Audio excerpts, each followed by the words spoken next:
मूक माटी सिखलाती है जीवन की परिभाषा। मूक माटी। परम पूज्य संत शिरोमणि आचार्य श्री विद्यासागर जी महाराज द्वारा रचित मूक माटी के सार गर्भित काव्य। विरह रिक्तता अभाव अलगाव भाव का भी शनैः शनैः अपकर्षण हो रहा है, नियोग कहो या प्रयोग। सहज रूप से अनायास अनन्य आत्मीयता का संस्पर्शन हो रहा है। विरह रिक्तता अभाव अलगाव भाव का भी सने सने अपकर्षण हो रहा है।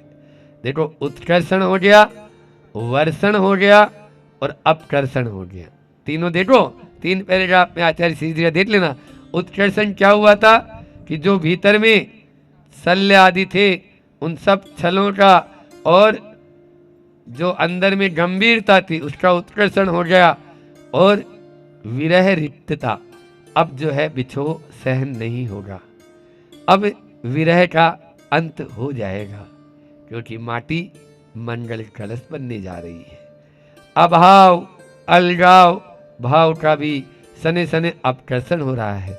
अभाव का, क्योंकि संसार में कोई सद्भाव है कुछ भी नहीं, सब कुछ अभाव ही अभाव नजर आते हैं।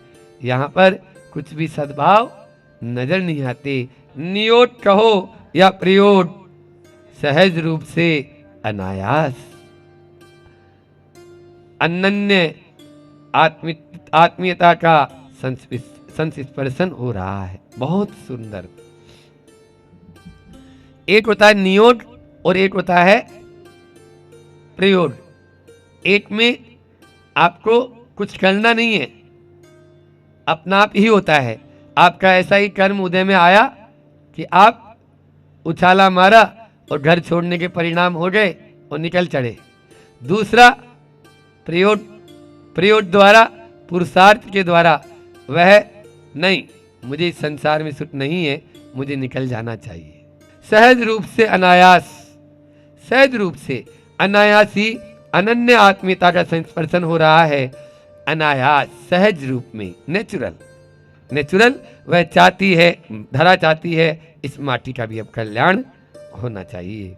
मूक माटी। मूक माटी व्याख्याकार, तरुणाई के प्रखर वक्ता, आचार्य श्री के सुयोग्य शिष्य, परम पूज्य मुनि श्री 108 संधान सागर जी महाराज। मूक माटी सिखलाती है जीवन की परिभाषा। मूक माटी।